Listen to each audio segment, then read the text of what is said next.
Welcome, punters, to another episode of the Whispers Racing Podcast.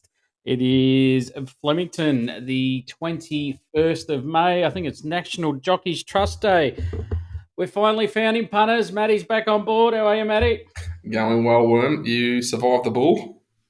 Yeah, survived the bull. And yeah, it's good to see you back after the bowl, mate. La Bowl. Well, it clearly can't swim. Nah, that was an absolute stinker. Yes, they occur every now and again, but they're probably a good idea just to drop me back to the Goose for a week. Yeah, 100%, mate. It wasn't a bad tip. Everything lined up. It was just a yucky performance by the horse. Well, we'll find one this week though. Toby from Newport, never ever tip that again. But it's all right. We move on. This episode is proudly brought to you by Wishbet. Check them out at wishbet.com.au or download the app from your Apple or Android store. We both use them, punters, and if you're looking for a new bookie, they are highly recommended. Matty and I thank them for their ongoing support. It is muchly appreciated. Start with the negative. Pineapple of the week last week. I decided to go at Dosh, and what an absolute shit show that was. First up, Logan McNeil goes 10 lengths above standard. The horse had no hope at that tempo. Jockey kept lighting him up, never let the horse settle into a rhythm. It was just poor. We just got to move on, and we pass it on to you, Matty. That's right. I think we found one. So let's get us back on the winners list. Yeah, that's it, mate. One win away from a collect, and we will fill the punters' pockets up. We'll forget about last week, me flying solo. Never again. Toby from Newport, never again. Buying shares in, I've got nothing. Matty, you got anything you want to buy shares in? No, mate. I didn't see anything in the Magoos last week. We're out there 8 a.m. nice and early. Can't report anything other than just taking the ice off the pitch for the seniors. So yeah. We'll make sure we keep our eyes peeled for this week. Yeah, that's it, guys. You probably find one if you stay hard in it. I know it's off-peak racing and it's quite boring at times, but there are ones to find. So stick with us, punters. We will find one leading into the upcoming spring. Cash out. You got anything, Matty? No, mate. We'll keep it as is. All right. Well, I'm going to cash out on something, mate. I've been sitting on this for a while and thinking about it, and I am sick and tired of race clubs and racing media talking about how we can get the next generation through the door and more people on course. Last Friday, I went to the races. Won't name the club, but you can work it out. Last Friday night, I've never been so bored in my life between races. There was approximately 20 TV screens with Sky One on and one little 30-inch TV with the footy on tucked away in the corner. Why wouldn't you have more TVs with the footy on? It's Victoria. We love the footy. Got to make it like a pub night. Just put the footy on, make it more relaxed. People will come. I received an email from the club 5 p.m. Friday telling me there was races on at the club 45 minutes before race one. The email was full of trainer interviews. Yep, good to have a bit of knowledge going into the races, but 45 minutes before the first, how are you going to get new people through the door with 45 minutes? How hard is it to send an email saying we're going to have the footy on the big screen, we're going to have footy on everywhere, come down, enjoy the drinks. Drinks are quite cheap where they are at that club on a Friday night. They do a great service in their meals and drinks, but their output of race day experience is absolutely shit house. Instead, I thought I was just at a retirement village throughout the whole night. I've never been so bored. Now, this club isn't the only one in this category. Another club has at least 20 TVs in one of their rooms, and it's all on Sky One. When you ask to turn the footy on, no one has any idea how to turn the footy on. Now, if you want to get people off your asses and get them to the track, put the footy on. Promote it. Like 2 o'clock, we're going to have the footy on. But no. Sky One's more important. You can't even find Sky 2. That's another one I'm going to bring up at another time. So how hard is it so I can take my mates to the race club when it's just boring this time of year. It is boring race off peak racing. Only sickos like me and Matty are going to enjoy the day because we're just going to non-stop punt. But if you're going to bring people in that want to watch a bit of footy, nah, you can't have it. You got to go next door somewhere else. So I think clubs have got to reach out to these people that go and ask why and find out. And this is a simple thing. Just put the freaking footy on. Not hard. So I'm going to the races tomorrow night, Friday. That race club. I'm leaving before the first bounce so I can go home and watch the footy because I know it won't be on. That's my rant, and I'm sick and tired of hearing it. How do we do this? How do we do that? Just get the simple things right. Simple. Sounds like a bit of naming and shaming next week with some marketing directors at each of these clubs, mate. Yeah, not hard to ask why. I just don't get it. They all sit in the boardroom, pat each other on the back, and say, "Job well done again, guys." No, But, you're not. thankfully, one club that does do it exceptionally well is Headquarters, where we find ourselves this weekend. That is 100% right. But you still got to wear a suit and tie. And that's another one I'm going to bring up on another day. All right, track stats time, guys. Flemington rail out 6 metres. It's always going to play fair there. Flemington played quite fair last week with the rail out 2 metres. You just didn't want to lead. That's quite normal for Flemington, but it's a watch and act, as I always say, but always good to be at headquarters. Race 2, I'm going to kick things off here. 2-year-olds over the 1,400 metres, odds courtesy of Wishbet. We have the favourite, number 1, Bronson, at $3.30. Number 2, Lethal Thoughts, $5. Number 15, Anafina, $7.50. 13, Far From Discreet, $8. Number 3 is $10 and $15 plus the rest. With this race, punters, I've landed on number 15 here, Anfina. Thought it was a really good run at Warrnambool. Stepped slowly out of the barriers from the wide barrier, so they were always really going to sneak anyway. And then sat last. They went a very slow tempo. And they just left him flat-footed for 1 to 2 strides, especially on a heavy 8, or it was heavy 9, 10. He picked up well, running the best 600 of the meeting, the third best 400 of the meeting, second best 200 of the meeting. Yeah, it was a 1,000-metre race. No, it was 1,200, sorry. Horse peaked on its run with 100 metres to go. Watch the replay. It was a really nice run. I think this is the race will hold up with Yellow Sam, the second horse, and my favourite horse, Jamara, winning. Just think that's a real stronger field for this. Third horse, Dashing, ran on Wednesday at Ballarat, and with a bit of more luck, he should have won on Wednesday, being a $2 pop. If this horse can step with him from barrier 4 with Lyndon Meach on board, I think this horse is right up to its eyeballs at around the $7.50 mark. Of the other horses, I respect number 1, Bronson, especially in the sires run at Flemington. I can see why it's favourite today, but my concern is it was lame 3 out of 5 next start at Sydney. Now 47 days between runs and no jump out of trials. I don't like that as a prep, but the trainer can set him up off a little break and watch the market on that horse, because if they come for it, you know it's humming. Number 13, Far From Discreet. We'll have no issues at the 1,400. Thought this horse could have won on debut. Was held up, went straight and never really saw daylight under medium riding at best. Probably finds the 3-way trail here and can win. Of the first starters, nothing really jumped out at me. They all jumped out well. Hard to recommend in this field, but I'm happy to be with 15 Amphina here at around the $7.50 mark. Matty, anything to add? Well, just an observation, mate. Ollie finds himself on a $20 shot here. What's he doing in Melbourne? Yeah, it's an interesting one because I like to assess what jockeys are going to race against who, because you can normally last week McNeil and Wounds were the 2 really good A grade riders. I ranked them. The rest were all Bs. Yeah, I was really shocked to see him here. I think he's at that age now where he doesn't want to go for 1 or 2 rides, Yeah, okay. and I think he just wants to go if they're going to win. He's at that age. Um, He doesn't. Money's nothing to him at the moment. no, interesting. I thought he would have been able to snag a few rides whether he went across to Adelaide.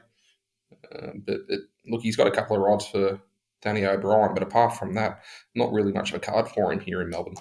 No, I think he was setting himself up for Godolphin to take a few over, but Okay, they pulled the pin on him. So that's why I reckon he might have a bit of a jump gotcha. for this one. But yeah, I'll be but interested to see how he goes. yeah, that's it. And always assess your races, guys. That have grade your jockeys, because in the next race, race 3, there's one standout jockey all by himself, and the rest are all under him.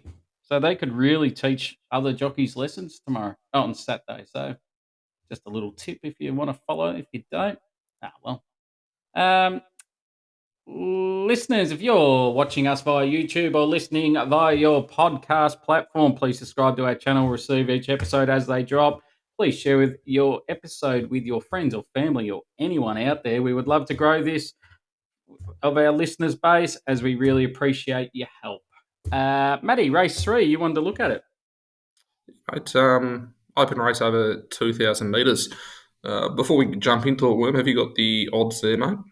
Yep, odds courtesy of Wishbet. $4.20 favourite is Flash Feeling. Number 1, Blushing Tycoon, $5. Number 4, Secret Glamour, $5. Number 7, Villadine, $6.50. Number 3, Natural Mystic, $9.50, and $15 plus the rest. Very nice. Well, one of my observations within this race was looking down the bottom four horses, very lightly raced between them, extremely consistent, and most of them have been recent winners. They're up in class, up in distance for most of them. So this will be a challenge, but I'm really looking forward to seeing if any of these bottom four within the weights are able to step up to this class. So that's one thing I'm going to be keeping an eye on. I haven't been able to put any of them within my top four, but in open races like this, you generally do see a bit of, that rising talent come through. As you said, we are keeping an eye out for later on in the year. So those horses down in the weights, be keen to see if any of them can step up to this class. Look, Worm, the four that I'm going to be concentrating on within this race, first one's Power of Song. It came second last start over 2,000 metres to Emperor of France, who actually beat home Blushing Tycoon quite comfortably. And from a time perspective, from a benchmark perspective, it almost stacks up to this field. So I wouldn't be surprised to see it run quite a decent race. Next one I had a look at was Villadine, the Waller horse. Third up, it actually ran in a vase that's Forgot You won at the Valley. So didn't perform that well within that race. And last start, look at Caulfield, wobbled around the bend. Didn't finish that well, but I'm expecting this to be the horse that improves the most out of the four horses that I'm speaking about now. Villadine, fourth up under Waller. I really do expect this horse to improve. So I think last start, bit of a forgive run, and clearly the Waller stable does rate this horse somewhat. So I'm expecting Villadine to improve quite significantly. Blushing Tycoon, now it was a nose off winning a listed race, so I think it's definitely going to be the class horse within this field. And whenever I do say that, they generally are quite hard to beat, the class horses within this race. Obviously, it's going to be running around at 58 kilos with Flash Feeling, but well deserved as well. Can really clearly run the time to win this race. It's going to be the horse that from barrier number 1 gets a very, very easy lead. It's going to have no pressure. And if it can set a decent tempo with Jamie Mott on board, it could run away from them. Look, again, a slight concern about the 58 kilos and leading all the way, and that's why I have popped it in second, but it can run a time to win this race. Well, the one I have landed on, Secret Glamour, with Kieran Maher and David Eustace. Now, last two starts were up in Sydney on a heavy track. It didn't Uh, it failed to run the Sydney way. It also failed on the heavy tracks. Really looking forward to seeing it back at, especially Flemington. Caulfield would have been interesting. The one thing I wouldn't have minded seeing after a little bit over a month off would have been running it at over 1,600 metres and then stepping it up to 2,000. Now, not questioning Kieran or David at all, but that would have been my preference and only slight concern. But I feel like behind Blushing Tycoon, Secret Glamour is the next class horse within this field. A 4 kilo benefit versus Blushing Tycoon will definitely be an advantage. And being back at Flemington, massive tick. Now, when we did mention as well that there is one jockey within the field, who's the one jockey you're referring to? Jay McNeil. He's in Premiership leader and wants it really bad.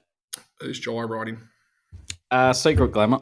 Okay, good. Glad we landed on it. Mate, were there any others that took your fancy within this field? Geez, it was such an even race. Like, question about Secret Glamour is why they are running again. I'd love to know. So if they're on any of the radio stations, I'll be listening in intently to find out. But definitely deserves to be favourite. Number 8, Hard Questions, took my eye. Just first up was really good at 1,500, 1,700 at Warrnambool second up, and just couldn't go with him. I don't think it handled the conditions too well. I'm just going to go back off its last prep maiden run, 1.5 off Corona Lad. Going to find out at a price. No, definitely worth watching. As I mentioned, those bottom 4, Hard Questions, Sunday's Best, Turfy, and Bring the Stars, they're ones that we do need to keep an eye on. Again, interesting to see if any of those can step up to this class. Yeah, especially Blushing Tycoon. I'm just reading here. In the latest, crossed the line with Yaffet. And we know how Yaffet went in the Group 1 SA Derby last week. So Yes. if you like Blushing Tycoon, there's a little push. And just a little thing I've just noticed now. The top 2 are 58 kilos. The rest are all 54. They are. Look, Blushing Tycoon, completely understand. Realistically, who was it? Blushing Tycoon was a nose-off winning a listed race. Clearly, if it won that race, it wouldn't be racing in this and probably would have been carrying 65 if it was. Yeah. Now, just see the race, like looking at it, just might be a lot of afterthoughts in this race. So that's why I just thought Hard Questions at the price, third up. No. But 100% Secret Glamour deserves to be favourite. Yep, so I'm quite happy taking the $5 on it as well. So I think it's definitely our on topper. Yep, beautiful.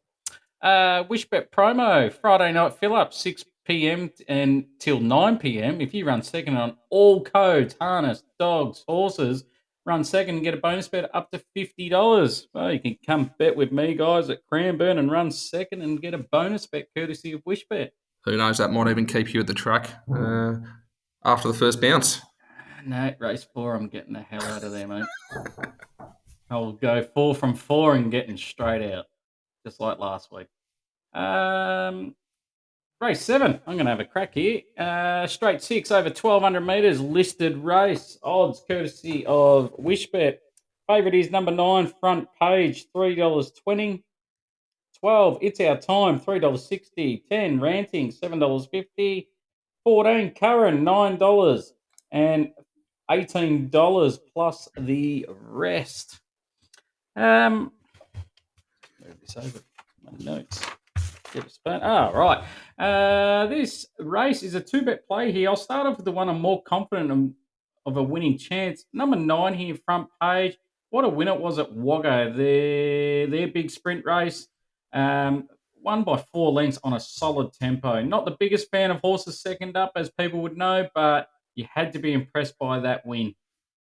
Nice barrier for Lewis German to see He's outside and he's inside camp behind the leaders and give it every chance. Would have loved to seen your jockey on board here, but we'll have to do with Lewis German. Good track and distance stats, and I think he'd be just winning. Yeah, it's that simple. Punters. The saver I want to have is number 6, Romancer. Won this race 12 months ago at hundreds, and I feel it's on track to win again. First up was in a middle of horses. Didn't really have a lot of luck. Still like the way he hit the line. Had a jump out since and looks like it's ready to rock and roll. Happy to have a 1x3 bet at 20s and 4s. Will probably be near the rear of the field on a very fast tempo. Last 200, it should be coming home late and fighting out the finish with front page. Matty, anything to add? Mate, what were your thoughts on It's Our Time? Yeah, he's a milk drinker. That will start with that. Yeah, I've been on him a few times and he's just disappointed, but he sucks punters in every time. He's he's formed behind Not to Be Missed, Scorched Earth, Halvorsen, Extreme Warrior Ranting. That should be winning. But very, very rarely runs a bad race, does it? Correct. It always puts itself in a nice spot. I find it interesting that Jai McNeil goes on board here. Yeah, well, the interesting part for me was it played up at Caulfield last start and obviously got vetted behind the barriers, missed the start by 2 lengths. And then from there it was pushing shit uphill. So, look, I think it's going to be one I'll be definitely watching and seeing how it does behave pre-race. Yeah, 100%. Yeah, played up behind the barriers. The one I wanted to find was a number 13, Bams on Fire. Yep. I backed it every start at Ascot because they just kept riding it out of its position. Last every time, and then they draw a good barrier, still sat last. And I thought, oh, well, Black booked that for the Perth Carnival or something. Didn't come up, and now it lobs back down here with Kira Ma.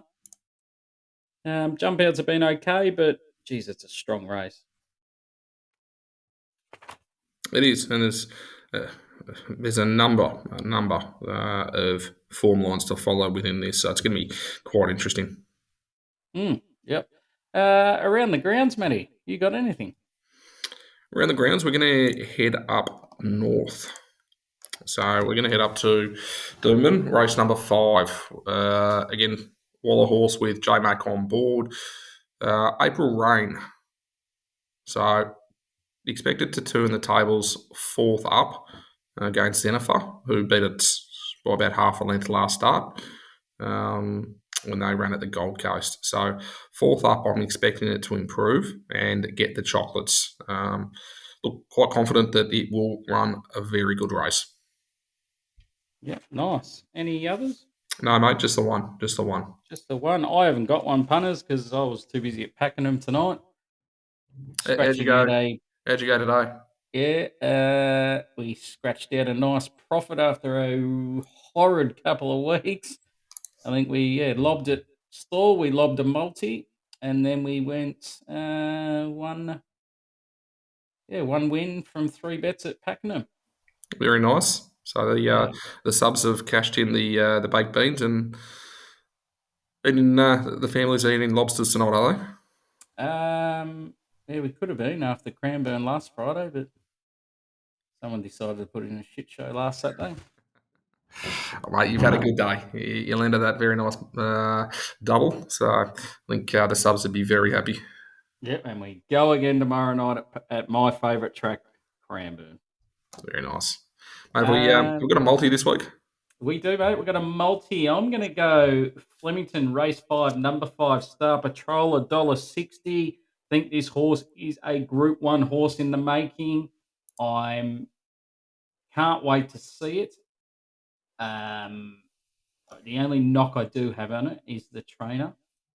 When they run a peak figure, they sort of don't go near that again.